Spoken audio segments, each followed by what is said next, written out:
नमस्कार। एक बार फिर से आप सभी का बहुत बहुत स्वागत है परीक्षा वर्ल्ड के इस यूट्यूब चैनल में। दोस्तों, सामान्य हिंदी का जो हम प्रैक्टिस सेट की सीरीज चला रहे हैं लेखपाल परीक्षा के लिए, उसका जो सेट नंबर 3 है उसको आज हम यहाँ पे कवर करने वाले हैं। तो चलिए वीडियो को शुरू करते हैं बिना किसी देरी के और देख लेते हैं कि आज का हमारा जो सामान्य हिंदी का सेट है उसमें हमने कौन कौन से बेहतरीन प्रश्नों को सम्मिलित किया हुआ है। आइए उनको देख लेते हैं। तो पहला प्रश्न आपके सामने है। आपको यहाँ पे विलोम शब्दों का युग्म दिया गया है, तो इसमें से गलत युग्म का पहचान करना है कि इसमें से कौन सा विलोम शब्द का युग्म गलत है। इम्पॉर्टेंट प्रश्न आपका है, तो आइए देख लेते हैं इसको। दक्षिण का विलोम शब्द होता है वाम, बिल्कुल सही है। और उद्यमी का निरुद्यम हो जाएगा, बिल्कुल सही है। वृद्धि का बढ़ना हो जाएगा, जो कि बिल्कुल ही गलत है। ये दोनों आपके समानार्थी शब्द दे दिए गए। वृद्धि का मतलब भी बढ़ना होता है, तो ये विलोम शब्द इसका गलत दिया गया है।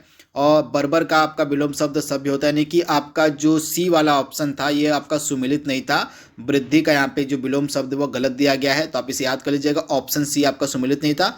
और बाकी जो आपके तीनों हैं, दक्षिण का वाम, उद्यमी का निरुद्यम, बर्बर का सभ्य, ये तीनों आपके सही सुमेलित हैं। इनको आप एक बार याद कर लीजिएगा। काम शुरू होते ही बाधा आना, इस अर्थ के लिए सही मुहावरा क्या हो जाएगा, आपसे पूछा जा रहा है। तो काम शुरू होते ही बाधा आना, इस अर्थ के लिए सही मुहावरा क्या हो जाएगा। तो इस अर्थ के लिए एक मुहावरा इस्तेमाल में लाया जाता है, इसका नाम होता है, जिसको हम बोलते हैं सिर मुड़ाते ही ओले पड़ना। तो आप इसे याद कर लीजिएगा। ऑप्शन आपका बी यहाँ पे बिल्कुल सही हो जाएगा। एक मुहावरा होता है जिसको हम कहते हैं सिर मुड़ाते ही ओले पड़ना, जिसका मतलब होता है काम शुरू होते ही बाधा का आना। तो ऑप्शन आपका बी यहाँ पे बिल्कुल सही जवाब हो जाएगा। बहुत ही ज़्यादा यह महत्वपूर्ण प्रश्न है आपके एग्जाम के लिए। तो सिर मुड़ाते ही ओले पड़ना इसका राइट आंसर हो जाएगा। अगला प्रश्न आपकी स्क्रीन पर है। निम्न में से कौन वर्तनी की दृष्टि से शुद्ध शब्द है, आपसे पूछा जा रहा है। वर्तनी की दृष्टि से इसमें से शुद्ध शब्द आपको पहचानना है। तो आइए देख लेते हैं वर्तनी के हिसाब से इसमें से शुद्ध शब्द कौन सा है। तो इसमें से पहला ही ऑप्शन आपका शुद्ध लग रहा है, इसको देख लेते हैं। पहले इसको साइड में रखते हैं। पहला आपका बिल्कुल सही दिया गया है।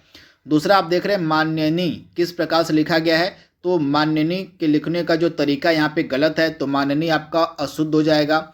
इसके बाद आशीर्वाद जो यहाँ पे लिखा गया है, यहाँ पे छोटी ई की मात्रा कर दिया गया है। तो जो कि आपको पता होगा आशीर्वाद में कौन सी मात्रा होती है, तो आशीर्वाद में बड़ी ई की मात्रा होती है। और इसके बाद यहाँ पे अध्ययन लिखा गया, जो कि ये भी आपका गलत ही है। अध्ययन नहीं होता, अध्ययन होता है। अध्ययन आपका इस प्रकार से लिखाता है, अध्ययन। तो इस प्रकार अगर लिखा होता तो यह आपका सही हो गया होता। और इसके बाद आशीर्वाद में आपका क्या होता है, आशीर्वाद में आपका बड़ी ई होता है। इस प्रकार से लिखा था आपका आशीर्वाद। और इसके बाद आपका जो माननीय, माननीय यहाँ पर लिखा गया, माननीय की जगह आपका लिखा जाता है माननीय। क्या लिखा जाता है, इस प्रकार से लिखा जाता है माननीय। तो चारों यहाँ पे मैंने सही बता दिया है किस प्रकार से लिखे जाते हैं। कवित्री तो आपका बिल्कुल सही था। और इसके बाद माननीय की जगह आपका होता है माननीय होता है। आशीर्वाद में बड़ी ई होता है। अध्ययन की जगह अध्ययन होता है। तो इसको आप एक बार देख लीजिएगा। अगला प्रश्न है, 3 माह में एक बार होने वाले के लिए एक शब्द हम क्या इस्तेमाल में लाएंगे, आपसे पूछा जा रहा है। यह वाक्यांशों के लिए एक शब्द का प्रश्न है। तो 3 माह में एक बार होने वाला के लिए एक शब्द क्या इस्तेमाल में लाया जा सकता है। तो 3 माह में एक बार होने वाला के लिए एक शब्द इस्तेमाल में हम ला सकते हैं, उसको हम बोल सकते हैं त्रैमासिक। यानी कि ऑप्शन आपका यहाँ पे जो बी है बिल्कुल सही हो जाएगा, त्रैमासिक। अगला प्रश्न आपके सामने है। और निम्नलिखित में से देवता का पर्यायवाची आपसे पूछा गया, इसमें से देवता का पर्यायवाची क्या हो जाएगा। बहुत ही ज़्यादा आपका महत्वपूर्ण प्रश्न आपके एग्जाम के लिए है। तो दिए गए ऑप्शंस में से देवता का पर्यायवाची क्या हो जाएगा। तो ऑप्शन आपका यहाँ पे सी बिल्कुल सही हो जाएगा। इसमें से देवता का पर्यायवाची आपका हो जाएगा विबुध, यानी कि ऑप्शन आपका सी यहाँ पे 100% सही जवाब हो जाएगा, विबुध। अगला प्रश्न आपके सामने है। यहाँ पे परतंत्र शब्द का आपसे विलोम पूछा गया, क्या हो जाएगा। तो परतंत्र का विलोम क्या होता है, स्वतंत्र होता है। ऑप्शन आपका ए यहाँ पे बिल्कुल सही हो जाएगा। परतंत्र का विलोम आपका क्या हो जाएगा, परतंत्र का विलोम आपका हो जाएगा स्वतंत्र। अगला प्रश्न आपके सामने है। पैर से सिर तक, इस वाक्यांश के लिए एक शब्द का प्रयोग करना है कि कौन सा शब्द इस्तेमाल में लाया जा सकता है पैर से सिर तक के लिए। तो इसके लिए जो एक शब्द इस्तेमाल में लाया जा सकता है वो हो सकता है आपका अपाद मस्तक, यानी कि ऑप्शन आपका डी यहाँ पे बिल्कुल सही हो जाएगा, अपाद मस्तक। तो आप इसे याद कर लीजिएगा। ऑप्शन आपका डी यहाँ पे 100% सही है। यहाँ पे तत्सम तद्भव के कुछ युग्म दिए गए हैं, तो आपको पहचानना है कि इसमें से कौन सा युग्म सही सुमेलित है, शुद्ध युग्म है, आपको उसको पहचानना है। तो इस प्रकार के तत्सम तद्भव के प्रश्न आपसे एग्जाम में पूछे जाएंगे, तो आइए इनको देख लेते हैं। और क्षीर तत्सम शब्द है, इसका तद्भव खीर होता है, बिल्कुल सही है। उष्ट्र का तद्भव होता है ऊँट होता है, बिल्कुल सही है। गोमल जो कि आपका तत्सम शब्द है, इसका तद्भव गोबर होता है, बिल्कुल सही है। सक्तु, सक्तु एक प्रकार का आपका तत्सम शब्द है जिसका तद्भव होता है सत्तु। तो इस प्रकार से चारों आपके जो युग्म हैं वह सही सुमेलित हैं। ये चारों आप तत्सम तद्भव को याद कर लीजिएगा। एक साइड में आपका इधर तत्सम दिया गया है और इस साइड में आपका उसका तद्भव है, तो इनको आप याद कर लीजिएगा। चारों युग्म आपके सही सुमेलित हैं, तो ऑप्शन आपका ई यानी कि उपर्युक्त सभी आपका राइट आंसर हो जाएगा, यानी कि चारों आपके सही सुमेलित हैं।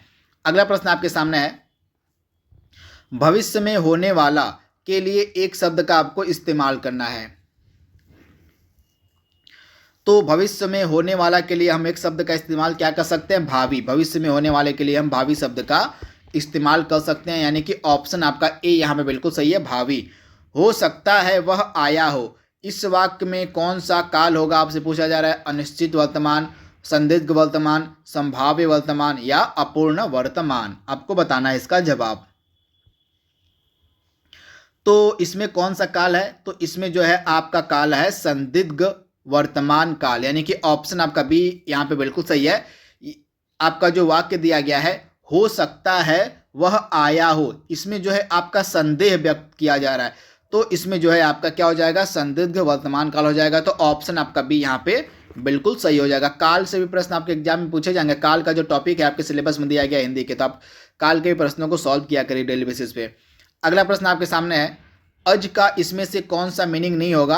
अनेकार्थी शब्द भी आपसे पूछे जाएंगे, तो यहाँ पे अज का मीनिंग आपसे पूछा गया कौन सा नहीं होगा।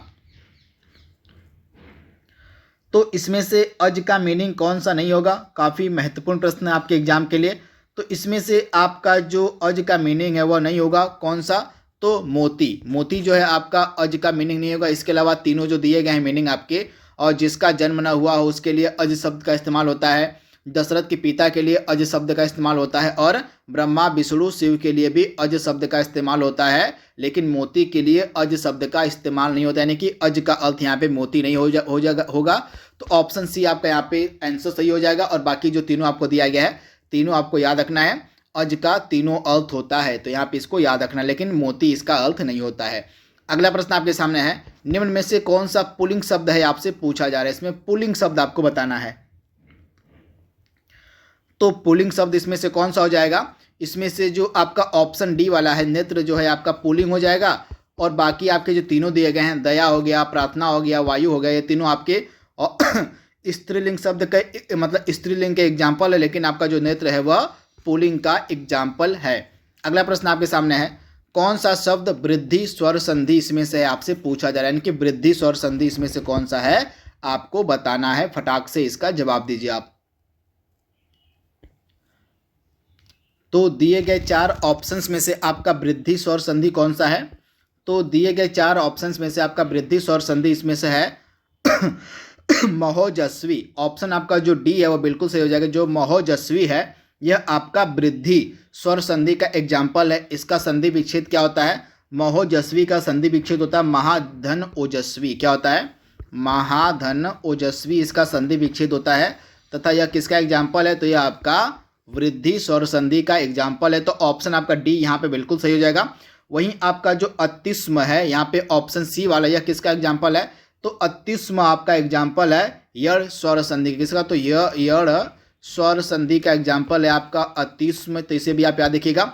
इसका संधि विच्छेद होता है अतिधन उष्म होता है। क्या होता है, इसका जो संधि विच्छेद हो जाएगा वो जाएगा अतिधन उष्म। तो इसे भी आप याद कर लीजिएगा। और आपका यह यड़ संधि का एग्जाम्पल है। और इसके बाद महोत्सव किसका एग्जाम्पल है, तो आपका जो महोत्सव है यह गुण संधि का एग्जाम्पल है। कौन सी संधि का, महोत्सव आपका गुण संधि का एग्जाम्पल है। और महोत्सव का संधि विच्छेद क्या होता है, महाधन उत्सव। क्या होता है, महाधन उत्सव होता है महोत्सव का संधि विच्छेद। और महोत्सव आपका गुण स्वर संधि है। और इसके बाद स्वयं भूदय, स्वयं भूदय किसका एग्जाम्पल है, तो स्वयं भूदय आपका एग्जाम्पल है दीर्घ स्वर संधि का। तो ये चारों आपको याद रखने हैं, आपसे संधि भी एग्जाम में पूछी जाएगी।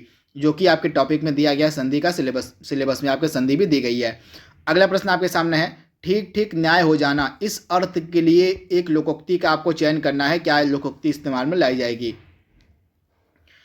तो सही सही मतलब ठीक ठीक ज्ञान हो मतलब न्याय हो जाना, इस अर्थ के लिए जो सही लोकोक्ति है हम क्या इस्तेमाल में ला सकते हैं? तो दूध का दूध और पानी का पानी होना। तो आप इसे याद कर लीजिएगा, दूध का दूध पानी का पानी लोकोक्ति का जो अर्थ होता है वो होता है ठीक ठीक न्याय हो जाना, यानी कि ऑप्शन आपका ए यहाँ पे 100% सही जवाब हो जाएगा। अगला प्रश्न आपके सामने है, यहाँ पे पत्थर का पर्यायवाची शब्द आपको सही पहचानना है कि इसमें से कौन सा पत्थर का सही पर्यायवाची शब्द है, उसका आपको चयन करना है। तो पत्थर का एकदम सटीक पर्यायवाची क्या होता है?